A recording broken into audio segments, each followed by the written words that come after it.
David Lester, bonjour. Bonjour. Voici Marc-Henri, Valérie. Enchanté. On est ravis de vous accueillir chez PAM. Merci d'avoir accepté l'invitation. Mais merci pour votre invitation.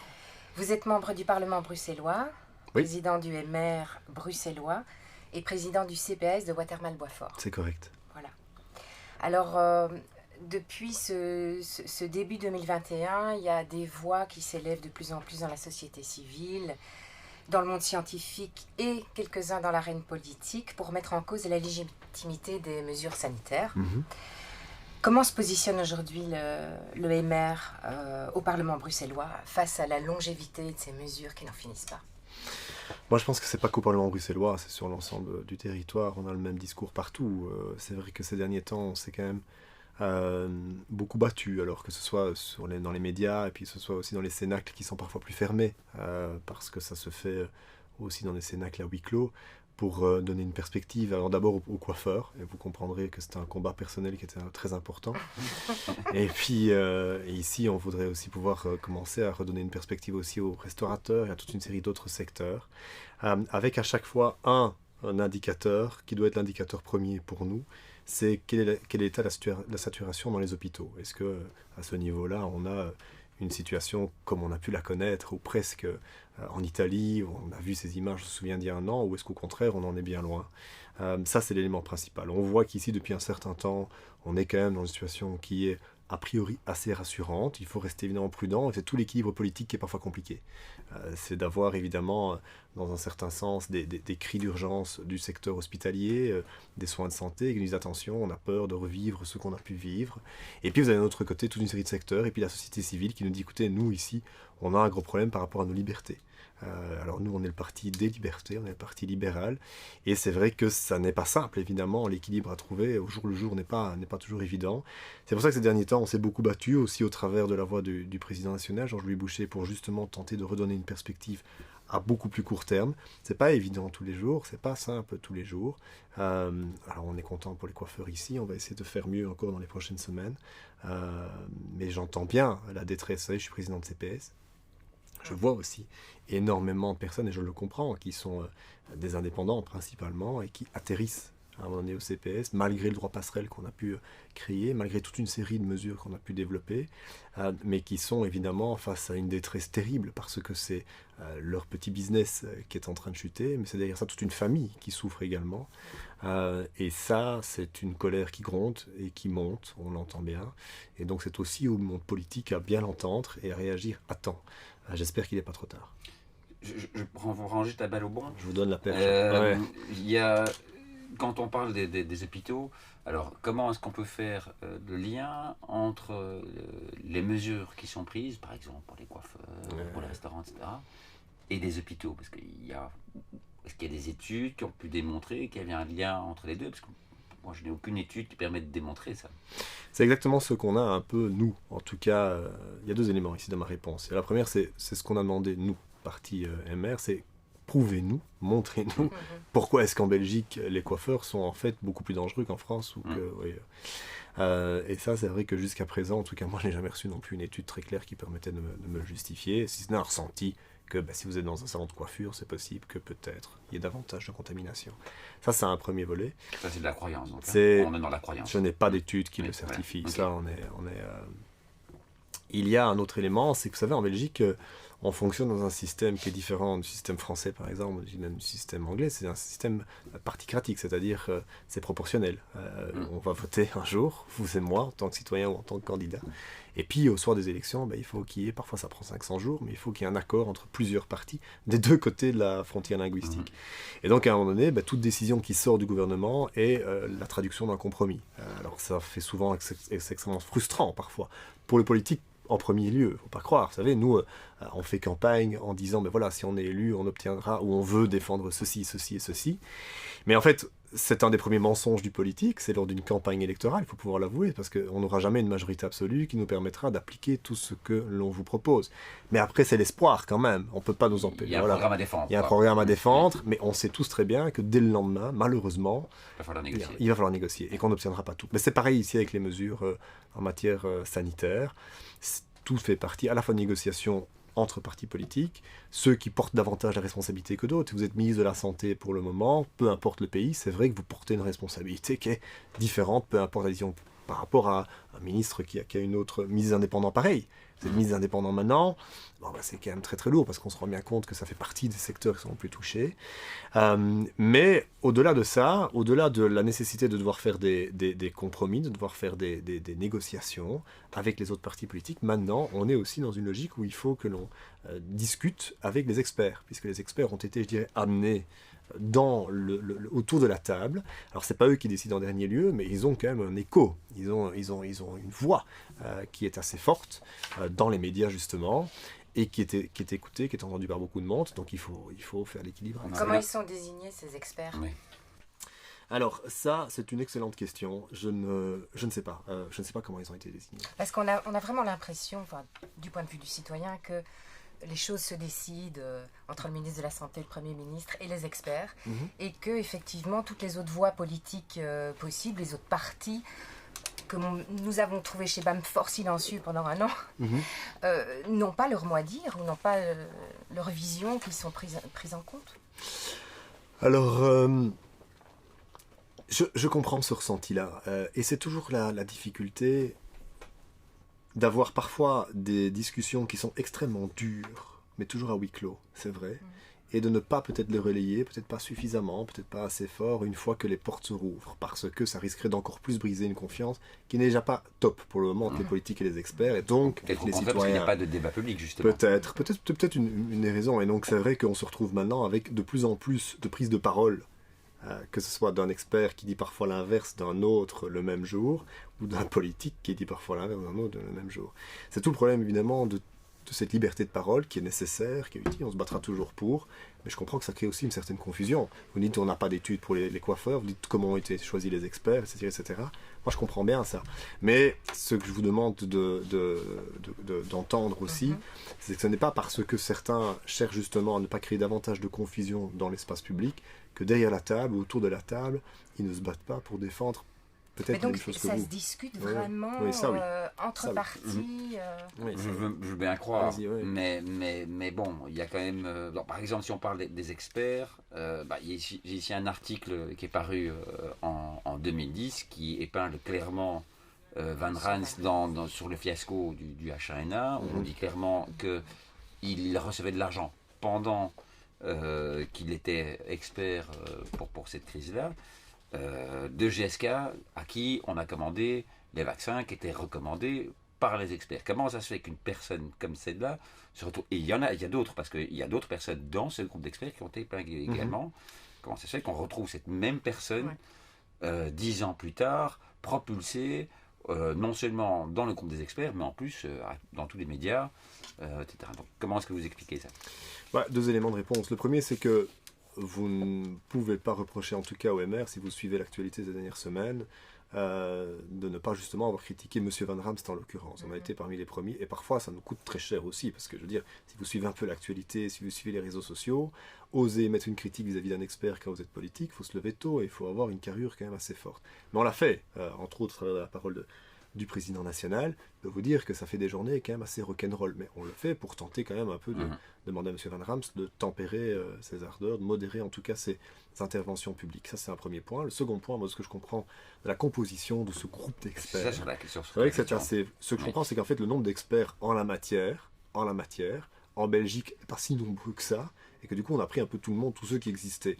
Mais il n'existait pas, en quelque sorte, une structure préétablie, de ce que je comprends, structure préétablie, ça fait partie des nombreuses recommandations de ces fameuses commissions Covid, où je siège moi-même.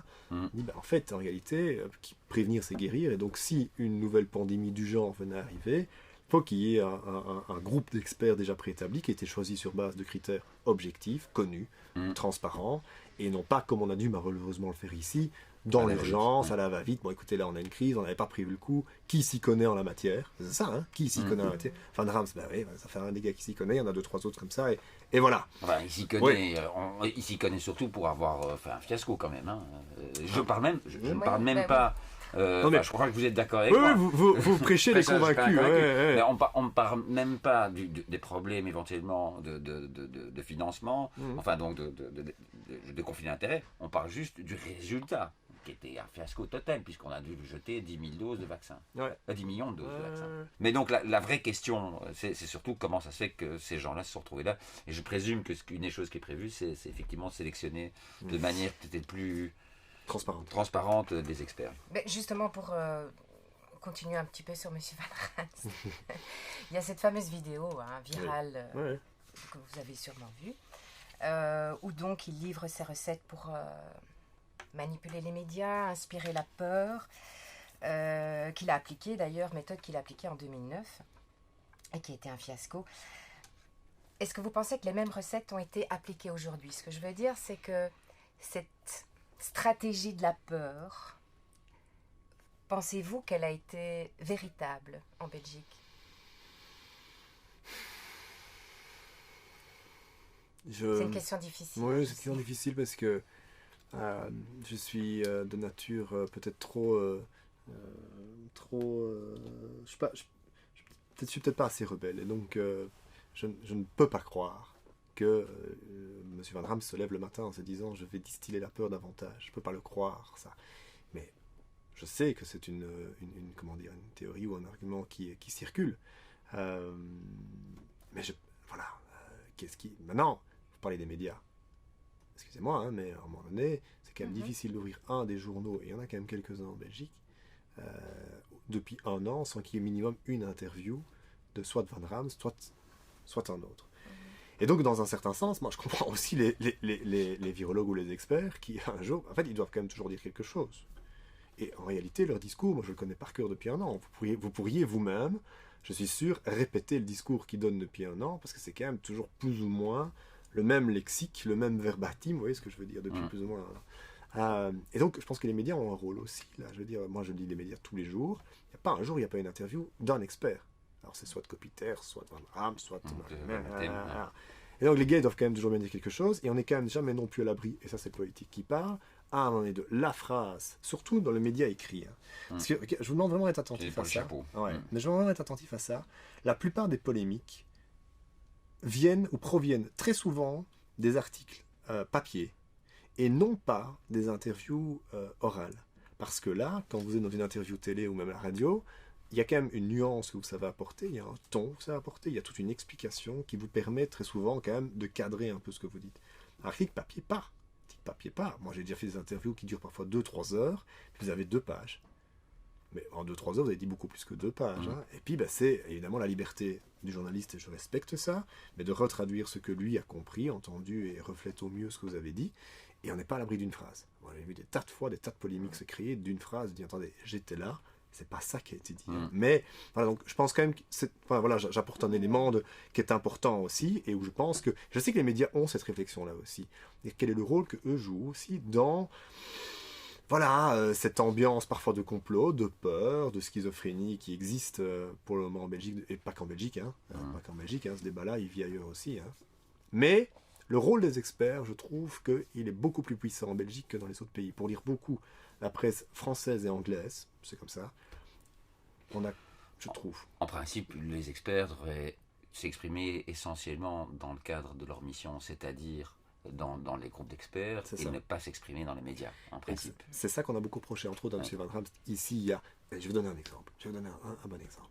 On était en janvier, et là, le gouvernement décide, le comité de concertation décide de prolonger les mesures de X semaines, en disant, on refait le point dans X semaines, par rapport aux coiffeurs, entre autres, par rapport aux métiers de contact. C'était les métiers de contact. Cette décision était à peine prise, l'encre était à peine sèche, que je crois que c'est Van Rans qui était déjà en train de dire les coiffeurs ouvriront pas. Et là, c'est vrai que nous, en tout cas, au MR, on a bondi, et donc ça nous a été reproché. On a dit, écoutez, les gars, attendez, non, on prend une décision autour de la table. C'est pas pour que vous veniez la torpiller 2-3 heures après dans les médias en disant que de toute façon c'est une décision pour faire joli. Dans les faits, on les a quand même ouverts, les coiffeurs. Donc vous voyez ce que j'ai. Mais là, ça c'est vrai que alors chacun a sa liberté d'expression, ça fait aussi partie des libertés. Mais les médias ont aussi leur liberté de choisir est-ce qu'ils vont donner une plateforme ou pas à ces experts. Et là, c'est vrai que ces derniers temps, c'est difficile d'ouvrir un journal sans avoir au minimum une interview par jour d'un des experts. Et ils sont pas nombreux, Ils sont pas nombreux, on les compte. Il y en a qui sont quand même meilleurs que d'autres. Ça, moi, je dois reconnaître que quelqu'un comme Mario Gilbert, par exemple, j'écoute assez souvent et je trouve qu'il parvient à avoir un ton assez pondéré. Sur la forme. Hein. Sur la forme. Oui, bien sûr, mais voilà, moi je sens bien que vous ne partagez pas tout, mais on est ici pour échanger. Sinon, ce serait ensemble. Voilà, et on s'en met. Mais je trouve qu'il parvient, moi je le suis pas mal sur Twitter aussi, bon, on a quand même que quelques caractères, et je vois qu'il essaye quand même de donner un message. Alors il y a un léger espoir en tout cas dans son message à lui par rapport à d'autres, et voilà, et ça j'avoue que j'apprécie, et bon, voilà, après chacun est comme il est. Hein. Mais rester dans cette... ça fait depuis 1 an qu'on est dans ces mesures qui s'enchaînent, liberticides, qui provoquent beaucoup de souffrance, qui empêchent beaucoup de gens de travailler, beaucoup de secteurs, enfin quelques secteurs en tout cas, qui sont complètement à l'arrêt. Est-ce que vous croyez que c'est une volonté du gouvernement de maintenir cette anxiété, cette peur, pour rendre la population plus docile? Je sais que je vais loin en disant cette question, mais c'est vraiment une question. Moi, je rajouterais, j'ai quelquefois eu l'impression qu'effectivement, on s'est rendu compte que c'était efficace. Pour probablement un but louable, mais qu'on s'est dit, bon, faire peur, c'est efficace. Et donc, on a changé la manière, quand les décès, au mois de mai-juin, ont commencé à descendre, on a changé la manière de présenter les chiffres. Hein, parce que les décès, c'était plus assez vendeur, on va dire. Et donc, on a changé sur les positifs, puis on a augmenté le nombre de tests. Donc, mécaniquement, évidemment, le nombre de positifs a augmenté, mais ça, on n'a pas vraiment dit. On a juste dit explosion de tests positifs. Donc, on sent bien qu'il y a eu un espèce de glissement pour essayer de maintenir une peur en permanence. Alors, effectivement, comme Valérie, ça donne un petit peu l'impression qu'on a utilisé une ficelle qui fonctionnait bien, et qui a bien fonctionné, il faut le reconnaître, hein, parce que c'est peur du PV, c'est peur du virus, c'est peur de tuer papier et mamie, voilà. Je vais donner une réponse mais on est là pour échanger. Oui, je pense, peut-être pas... Je pense qu'il ne faut pas croire que la peur réside uniquement chez potentiellement certains citoyens, ou les citoyens. Si vous êtes Premier ministre aujourd'hui, de quel que soit le pays, la peur, elle est là aussi. Moi, je connais bien l'actuel et l'ancien Premier ministre, et l'ancienne en tout cas. Je peux vous dire que je ne voudrais pas être à leur place maintenant, parce qu'il y a cette crainte, peut-être qui est trop forte. Et c'est là, évidemment, où il faut savoir. Et pouvoir après juger les politiques pour... Il y a cette crainte terrible de revivre ce qu'on a pu vivre, en tout cas au mois de mars. Ça, je peux vous dire que c'est de là, pour avoir bien connu Sophie Wilmès pendant plusieurs mois, pas un matin où elle ne se réveillait pas beaucoup plus tôt que ce que son rêve faisait, avec la peur au ventre. Ça, je peux vous dire. Et pour avoir moi-même, je suis président de CPS, j'ai une maison de repos dans mon CPS, je peux vous dire, maintenant ça va mieux, c'est vrai, maintenant que ça va mieux, parce que on a pu sauver la vie. Mais je peux vous dire que les premiers mois, j'étais terrorisé à l'idée qu'il y ait un cluster dans cette maison de repos et qu'on ait, comme il y a eu le cas 500 mètres plus loin dans une maison de repos, 500 mètres de chez moi, une des toutes premières, 34 cas, boum, d'un coup, avec de nombreux décès, j'en passe. Donc cette peur-là, elle existe aussi chez... Et tous les politiques ne sont pas mauvais. Je peux vous dire qu'il y a des politiques qui ont vraiment la peur au ventre par rapport à ça. Ça, c'est un point. Maintenant, un autre volet aussi qui est quand même très important, et on n'en parle pas trop maintenant, mais je vais en parler, et ça, j'ai très peur de ça aussi. Non mais, c'est le coût de cette crise. Bien entendu, on va y venir. Mais je voulais juste terminer. Est-ce que, donc, effectivement, le fait de gouverner visiblement par la peur, puisque que même les gens à la tête de l'État avaient peur, est-ce que c'est humain, on est d'accord, mais évidemment, clairement, c'était pas une bonne chose. On ne prend pas des bonnes décisions quand on a peur. Alors, non, ça c'est... Alors, je pense que... Le principe même de la peur, en fait, c'est de déconnecter la partie qui résonne pour ne plus mettre en fonction que les réflexes. Hein, c'est le principe de la peur, c'est ce qu'on appelle le cerveau reptilien, en fait. Oui, je connais le principe. Alors, imaginez-vous, vous êtes femme ou homme politique. Votre job dépend de savoir si vous allez être réélu ou pas. Je ne connais pas un politique qui se dit, quand il annonce qu'on va dresser des PV, que vous devez porter le masque obligatoirement, que vous devez rentrer chez vous pour 22 heures, je ne connais pas un politique qui se dit, avec ce coup-là, je vais être élu. Je n'en connais pas un seul. Pourtant, je peux vous dire que malheureusement, c'est un des éléments qui, c'est vrai, motive l'action politique, c'est de se dire, est-ce que je vais être élu ou pas. C'est vrai, on ne peut pas nier ça. Le gars qui vous nie ça, soit il est en fin de carrière, il ne veut plus être élu, soit il ment. C'est pas vrai, c'est tout le temps là un peu. C'est tout le temps un peu là. On essaie de s'en distancier un maximum, parce qu'il faut essayer d'être dans l'intérêt collectif, mais on l'a quand même en tête. Mais prendre des mesures comme celle-là, annoncer des mesures comme celle-là, j'en connais pas un qui se dit, Ouais, vous devez être rentré chez vous à 22h, vous devez porter le masque, vous pouvez voir qu'une seule personne sur la semaine, et encore, J'en connais pas un qui se dit en annonçant ça, je vais être élu, c'est sûr. Je vais être bigot là.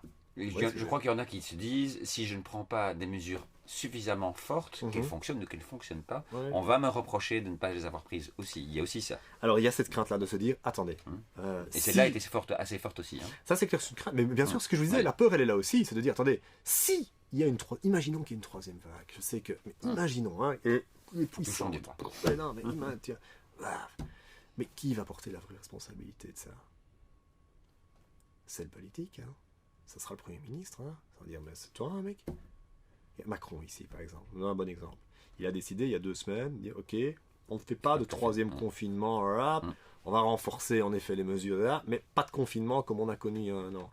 Et il faut une fameuse paire de courage, hein, pour faire. Je peux vous dire, hein, parce que, alors ici, les chiffres lui donnent raison. Les chiffres lui donnent raison pour le moment. Je peux dire qu'on suit ça très très près. Pour voir. On a l'impression que ça n'a pas grand-chose à voir avec les mesures prises quand même.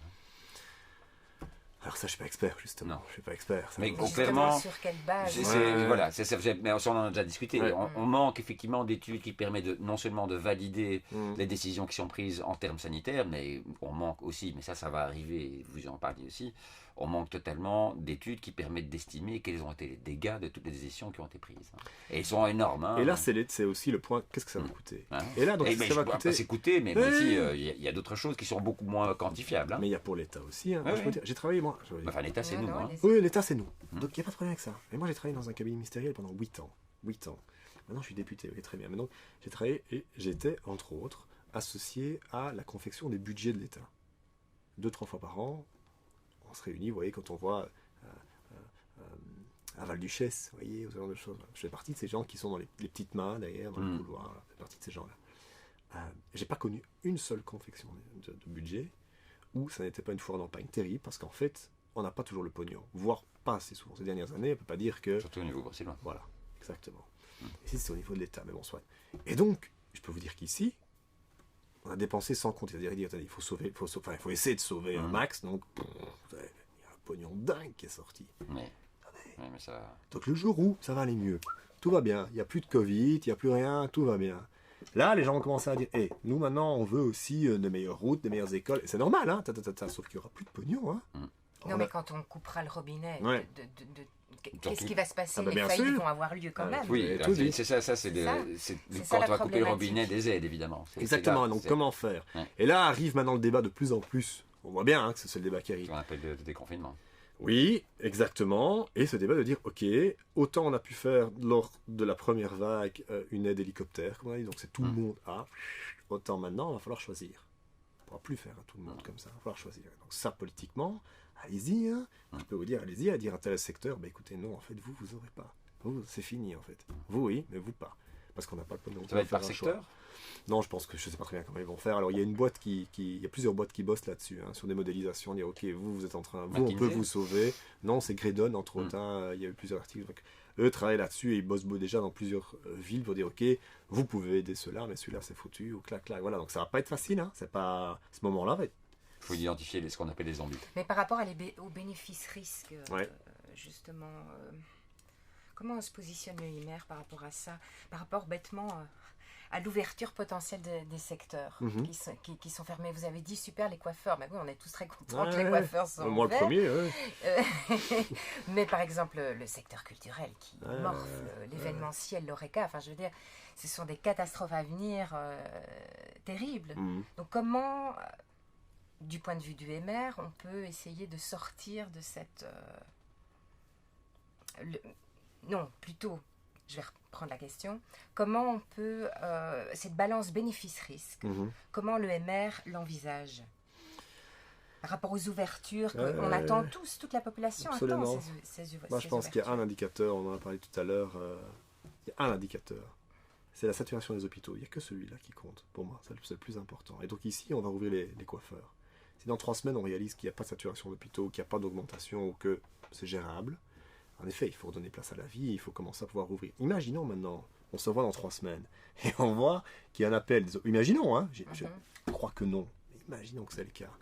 Qu'est-ce qu'on se dit entre nous? Qu'est-ce qu'on se dit? Moi je dis, il faudra d'abord prouver que l'un et l'autre sont liés. L'un et l'autre. Mais bon, vous avez raison, mais Bah, bon, alors, Sachant que, apparemment, il y a un taux de combinaison de je suis 2 informaticien, semaines. donc Oui, voilà. je connais Je suis bien pas les expert. statistiques. C'est clair que c'est pas parce qu'il y a deux choses qui arrivent en même temps qu'il y a une Non. corrélation entre les deux. Hein. D'accord.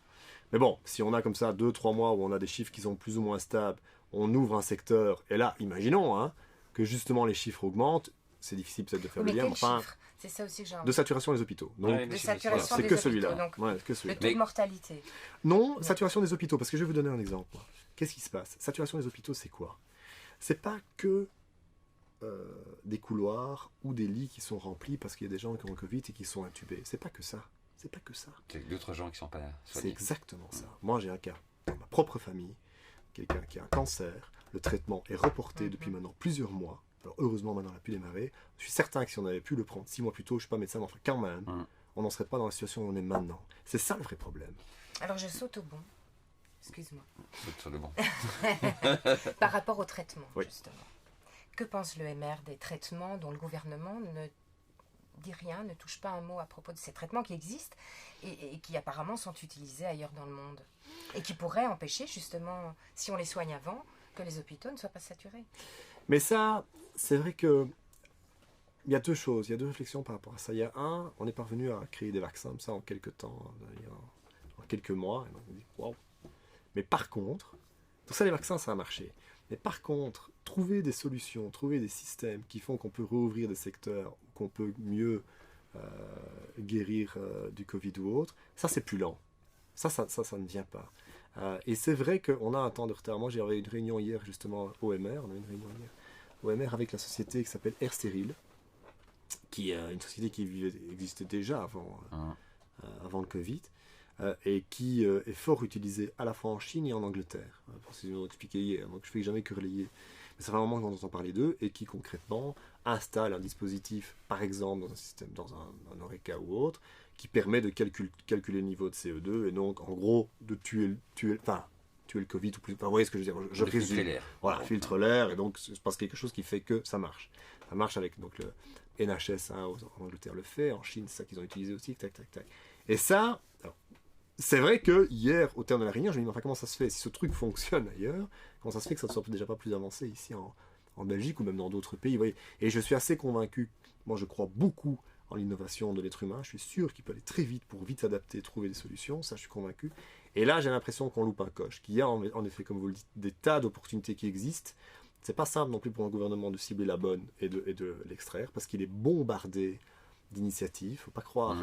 Moi je me souviens par exemple il y a un an quand c'était la course au masque, de la course au masque, je passais un quart voire un tiers de mes journées à répondre aux sollicitations alors que je suis loin d'être tout en haut de l'échelle, tout en haut de la pyramide, de personnes qui se disaient d'un coup producteurs de masques et qui allaient révolutionner et pouvoir approvisionner l'ensemble de l'État alors qu'on était en manque, parce que c'est ça, à un moment donné on n'en avait pas assez. Bon, soit. Donc voilà, c'est aussi pas simple pour un gouvernement de pouvoir filtrer toutes et de trouver. Bon, c'est pour ça hier on a dit celle-là c'est la bonne, donc on va essayer de la faire remonter au gouvernement. Mais toute cette arcade-là, pour y être, je peux vous dire, malheureusement, l'État, c'est un gros bateau. Et c'est vrai qu'en termes de flexibilité et de réaction, il y a encore beaucoup à faire. Oui, ça c'est vrai. Ça, c'est vrai. Mais alors justement, comme disait, alors, il y a effectivement, dans ce que disait Valérie, il y a deux choses. Il y a d'abord effectivement tout l'aspect plutôt préventif. Alors bon, on a parlé de masques, etc. Mais on a l'impression que la communication du gouvernement sur le renforcement du système immunitaire est restée de lettre morte. Pourtant, il y a beaucoup de spécialistes qui reconnaissent que c'est la base d'une bonne santé publique, et ce sont des choses assez simples, et ça a été dit et répété par beaucoup de médecins. C'est la vitamine C, la vitamine D, donc le soleil, le zinc, etc. On n'a jamais entendu le gouvernement parler de ça, de dire écoutez, ce serait bien, parce qu'on a quand même remarqué, il y a des études qui ont démontré que beaucoup de gens qui étaient victimes du corona avaient des carences, en particulier en vitamine D, que le zinc avait une efficacité. Moi j'ai toutes des études ici qui montrent clairement que c'est efficace. N'a jamais entendu parler, et effectivement aussi, comme dit Valérie, il y a une série de molécules très connues. Oui, en fait, bon, il y a eu le débat avec Raoult, etc., sur l'hydroxychloroquine. Et donc, très bien, on sent que un des problèmes semble venir du fait que les firmes pharmaceutiques ne souhaitent pas investir dans des études coûteuses pour des produits qui, en fait, ne leur rapportent pas. Et c'est normal, je les comprends. Pourquoi est-ce que l'État n'a pas pris en main ou n'a pas financé des études qui auraient pu lui faire gagner beaucoup d'argent, en fait, sur des molécules qui auraient pu être et qui sont probablement certaines assez efficaces pour éviter d'engorger les hôpitaux, parce qu'elles peuvent être prises soit en prophylactique comme les vitamines, soit éventuellement en traitement ambulatoire. Voilà. Là, il y a aussi, on a eu l'impression qu'il y avait une espèce de vide abyssal qui aurait pu effectivement aider les gens. C'est vrai qu'on a beaucoup communiqué sur les gestes barrières, Voilà, masque, distance. C'était peut-être un élément qu'il aurait fallu ajouter. Je pense qu'il y a deux, trois choses, deux, trois éléments dans le débat. Je vous donne pas tort. Juste deux, trois éléments. Un, je crois que le paquet a été mis aussi bien en termes financiers qu'en termes de temps sur la confection d'un vaccin. Donc, voilà. Et puis que là maintenant, c'est comment est-ce qu'on va faire pour le donner aux gens, pas ça les vaccins, mais c'est pas si simple que ça. Donc voilà, l'air de rien, le temps passe vite par rapport à ça. Deux, la structure belge pour ça en fait n'aide pas. Vous savez, des campagnes. C'était général, c'était en France aussi. Oui, c'est vrai. Mais je pense à la Belgique, on n'en a pas parlé, quoi. Et c'est là où je me dis qu'on a quand même loupé un truc dans les réformes de l'État. C'est en fait la prévention en termes de santé. Voilà. Tout ce qui est, c'est fondamental. Mais ça, c'est quelque chose qui est dévolu aux communautés. Et donc, vous voyez ce que je veux dire. Et donc, on se retrouve avec ouais, non, attends, c'est plutôt toi qui devrais faire ça. Ouais, mais j'ai pas le budget. Enfin, voilà. Donc, là, je pense qu'on a aussi loupé quelque chose dans le bateau belge. On dit, ouais, non, attendez, on n'est pas très, très efficace. C'est un peu ce qu'on disait quand on a, je sais plus combien, 9 ou 10 ministres de la Santé. C'est vrai que peut-être qu'à ce niveau-là. Un petit pays, quand même. Mais comme dit Marc-Henri, ça a été vraiment généralisé en Europe. Ouais, il y a vraiment eu une stratégie axée uniquement sur le vaccin. C'est vrai.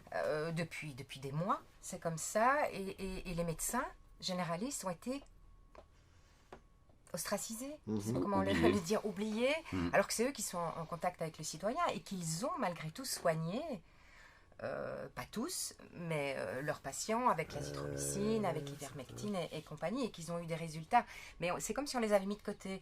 Et ça, c'est vrai qu'il y a... Donc c'est là ça donne aussi un petit peu le sentiment, peut-être un petit peu paranoïaque, qu'effectivement, tout ce qui ne rentrait pas dans le vaccin, qui clairement rapporte beaucoup quand même aux firmes pharmaceutiques, parce que ça permet en fait de quelque part de vendre à l'entièreté d'une population plutôt qu'à des gens qui sont malades, et en plus ce sont des nouveaux produits donc sur lesquels ils ont encore des brevets. Donc évidemment tout ça crée un malaise, en plus des conflits d'intérêts. On se dit, bon, en fait on a voulu parler que mesures coercitives, et puis pour sortir de ça, si vous voulez sortir des mesures coercitives, c'est le vaccin, point à la ligne. Et ça, évidemment, ça pose beaucoup de questions, clairement pour beaucoup de gens. Ça, je crois que je retransmets une question qu'on entend beaucoup. Donc, voilà. Oui, c'est vrai qu'on n'a peut-être pas suffisamment communiqué sur ces... vous savez, bêtement, la vitamine C, c'est vrai que j'ai entendu ça aussi. C'est vrai que... C'est idiot, mais ça fonctionne. Vous en prenez ? Oui, moi tous les matins, un petit gélule de ça. Mais bon, j'ai une vie qui fait que je me dis, bon, est-ce que je prenne 2-3 trucs. Oui, il faut rester en forme. Faire gaffe. Mais donc le MR, il est conscient de ça, de cette... En tout cas, c'est vrai qu'on ce fossé, en tout cas. Mais c'est aussi pour ça qu'on vient dans des débats comme le vôtre, où on parle avec beaucoup de gens, parce que vous savez, des fois on est trop le nez dans le guidon, et donc on peut se rendre compte que, vous savez, il y a aussi des fois, on se dit, mais attendez, ça là-dessus, on a communiqué là-dessus, on a fait des campagnes là-dessus, et puis les gens disent, bah, on vous entend pas, attendez. Et alors on a tout donné pour, et on a nous l'impression qu'on a fait tout ce qu'on pouvait, mais on est paradoxalement dans un monde où on ultra communique. Et finalement, c'est difficile de se faire entendre. C'est très difficile de se faire entendre. Oui, parce que tout le monde communique. Et ça, pour un politique, c'est très difficile. Parce qu'il y a des fois, moi, le nombre de fois où des gens ils disent, ouais, David, tu devrais plus gueuler là-dessus. Et en fait, je viens d'avoir la première page de tel article. Je dis, mais attends, mec, j'étais à la télé. Ouais, j'ai pas vu, je t'ai pas entendu, on t'entend pas là-dessus. Donc, croyez-moi, c'est pas facile, c'est pas simple, sauf si on crée la polémique. Si vous créez la polémique, et encore là, vous me dites, ouais, on vous a pas beaucoup entendu par rapport aux experts. Je peux vous dire, moi en tout cas, j'ai l'impression, on a fait que ça pendant 2 semaines. Non, mais enfin, 2 semaines avec Valram Santos. On dit justement qu'on a trop entendu les experts. Ouais, c'est ça. Et nous, justement, au travers de Jean-Louis Bouchantron, on a quand même beaucoup expliqué, les gars, calmez-vous un peu. Et on avait même l'impression, nous, on recevait des mails et autres, disant, ouais, vous arrêtez pas de gueuler contre, alors que. Voilà, donc, effectivement, on arrive effectivement maintenant un peu où la porte de sortie a l'air d'être, le bout du tunnel a l'air d'être essentiellement le vaccin avec. Je dirais en récompense la levée des mesures. D'abord, petite question personnelle, est-ce que vous comptez vous faire vacciner ? Oui, moi oui. Dans combien de temps ? Quand ce sera mon tour. Quand ce sera votre tour. Mais avant 2 ans, avant 2-3 ans. Oui, j'espère. J'espère bien. Ouais. Donc, première question Ouais. qu'on peut se poser, d'abord, est-ce que ce sera encore nécessaire? C'est la première chose. C'est vrai. Et deuxième question qu'on peut se poser, c'est est-ce que, de nouveau, la balance bénéfice-risque pour une grande partie de la population, on sait bien qu'en moins de 65 ans, il n'y a jamais eu de surmortalité, que les gens qui sont victimes du Covid, en fait, c'est une partie de la population qui est clairement identifiée, c'est-à-dire des gens âgés, avec des problèmes soit de diabète, soit d'obésité, etc. Est-ce que ça vaut vraiment la peine de vacciner des gens avec un produit qui n'est pas encore vraiment approuvé de manière scientifique? Donc on est encore toujours aux essais cliniques. Hein. Donc en fait, en gros, quelque part, on va vacciner des gens qui vont être décobés. Et vous aussi, si dans moins de 2 ans, vous faites vacciner, vous allez être dans la période de test, hein, puisqu'on est toujours en période d'essai clinique. Est-ce qu'on n'est pas en train d'essayer de régler de nouveau un problème avec un risque d'un autre problème, puisqu'on ne connaît pas exactement quelles sont les conséquences, quels sont les effets secondaires sur le moyen et le long terme d'un vaccin, pour la bonne raison qu'on n'a jamais pu faire des études sur le moyen et long terme. Et on ne pourra pas avant un certain temps. Voilà, donc c'est pour ça que je dis avant 2 ou 3 ans. Oui, minimum. Enfin, je veux dire, donc c'est vrai qu'il y a une dose de risque dans ce vaccin, on sait tous ça. Alors quand je vois le nombre d'organismes, qu'ils soient européens, russes, chinois, américains, qui valident tel ou tel, je me dis, bon, soit ils se plantent tous, Ils ont tous validé des essais cliniques. Ils n'ont pas validé la mise sur le marché. Hein. Et donc, il y a eu des mises de marché sur le marché temporaires à condition que. Mais bon, ça veut bien dire ce que ça veut dire. Ça veut dire qu'en gros, on est en fait encore en période de test. Il y a des protocoles très clairs qui doivent être respectés et le vaccin n'est pas obligatoire. Le vaccin n'est pas obligatoire, si vous voulez. Vous êtes sûr de ça? En tout cas, je ne vois aucun endroit où il l'est. En Belgique, il ne l'est pas. Non, alors on ne parle pas d'obligation, mais on parle quand même déjà au niveau fédéral, on parle de publier les bases de données des gens qui sont vaccinés pour que ce soit accessible par des entreprises privées. Ça, c'était... Donc, on se dit bien que ça peut éventuellement être la porte ouverte. Ça, je suis quand même prudent avec ça, mais je pense que, par contre... Des voyages, mais des accès au restaurant, mais je pense que ça sera au spectacle. Bien sûr, vous allez avoir des pays qui ne refuseront. Alors, bon, soit que ça, je comprends, vous n'avez pas vraiment de pouvoir sur les autres pays. Non. Mais même à l'époque, il y a un an, il y avait des pays qui refusaient que vous alliez chez eux, si vous n'étiez pas fait tester. Donc c'était le même principe. Hein. Oui, d'accord. À part que c'était des vaccins qui avaient été testés pendant une dizaine d'années. Oui, bien sûr. Ce qui n'est pas le cas ici. On n'est pas dans la même configuration. Mais en Belgique, qu'est-ce qui va nous garantir qu'il n'y va pas y avoir de discrimination par rapport aux gens qui ne se sont pas fait vacciner? Et qui donc ont fait un choix en disant « je préfère courir le risque d'attraper le Covid plutôt que de courir le risque d'attraper des effets secondaires du vaccin qu'on ne connaît pas ». En tout cas, je trouve que jusqu'à présent, le gros de la pression a permis d'éviter ça. Parce qu'honnêtement, même dans les maisons de repos, c'est pas obligatoire. Même dans les hôpitaux, c'est pas obligatoire. Non, je veux dire. Non, mais il y a... Alors, oui, mais il ne faut pas avoir le complot partout non plus. Non, je vois pas le complot, mais moi je connais des gens qui sont dans les maisons de repos, et on leur a clairement dit, oui, vous n'êtes pas obligés, mais vous allez rester tout seul dans votre chambre. Alors qu'ils sont encore en essai clinique, alors que légalement, les essais cliniques, il faut un choix libre et éclairé. On n'est plus dans le choix libre et éclairé. Non, mais... On est dans la pression. Oui, peut-être qu'il y a une sorte de pression, ça c'est certain. Maintenant, à partir du moment où vous acceptez de rentrer dans un institut collectif, vous savez que c'est aussi un lieu où on a découvert des clusters. Moi j'ai vu ça, où il y a eu comme ça plusieurs morts à l'appel, donc il ne faut jamais oublier cet élément-là. Hein. Et donc c'est vrai que le vaccin comporte une dose de risque, ça c'est qu'à de le dire, une dose de risque, ça c'est certain. Mais moi je me ferai vacciner, ça j'entends que ce ne sera pas votre cas, mais moi je le ferai. Aussi, c'est vrai parce que j'ai un rôle symbolique, j'ai un rôle d'exemple, ça j'entends bien, donc je vais le faire, et parce que moi je veux que l'on puisse retrouver nos libertés le plus vite possible, et que j'ai confiance. Moi. Maintenant, c'est aussi mon choix. Mais pourtant, le vaccin n'a jamais démontré qu'il empêchait la contamination. Non, donc en fait, ça n'a pas vraiment de... À la limite, si quelqu'un dans une salle de spectacle est vacciné à côté de moi, tant mieux pour lui, tant pis pour moi. Moi, ce que je veux, c'est de ne pas développer le Covid à extrême, comme ça a pu être le cas, me retrouver à l'ôpital et prendre la place de quelqu'un d'autre qui doit être traité pour autre chose. Il n'y a qu'un risque pour vous. On n'en sait rien. Des gars de mon âge qui ont eu le Covid extrême, il y en a eu, hein. Ça, on peut pas dire extrêmement rare. Il y en a quoi? Il y en a eu. On sait qu'en dessous de 65 ans, il n'y a jamais eu de surmortalité en Belgique. Jamais. Donc ça veut dire que bon, il n'y a pas eu plus de morts que les années précédentes. Mais c'est même pas la surmortalité, c'est le fait de saturer les hôpitaux. C'est ça qui m'ennuie le plus. Oui, mais c'est lié. Hein. C'est ça qui m'ennuie. Oui, mais enfin, vous pouvez, moi j'ai comme ça des potes qui ont mon âge ou un peu plus, qui sont quand même restés plusieurs semaines à l'hôpital. Bah, ces semaines-là, Mais oui, ils s'en sont sortis. ils s'en sont sortis, mais ils ont pris une place. Ils ont pris une Mais ils n'ont pas place. reçu de traitement. Ça, je sais pas très bien. Ouais, Putain, voilà, je sais pas, c'est- J'imagine quand même qu'il n'était pas juste bêtement dans un lit, Oui, mais j'ai fait la dernière ils occupaient une place et la personne de ma famille qui aurait pu se faire traiter aurait peut-être pu se faire traiter à leur place. C'est à ça que je pense. Voilà, mais c'est mon choix. Je vais poser la dernière question. Vas-y. Qu'est-ce que vous pensez, qu'est-ce que le MR pense de la loi Covid?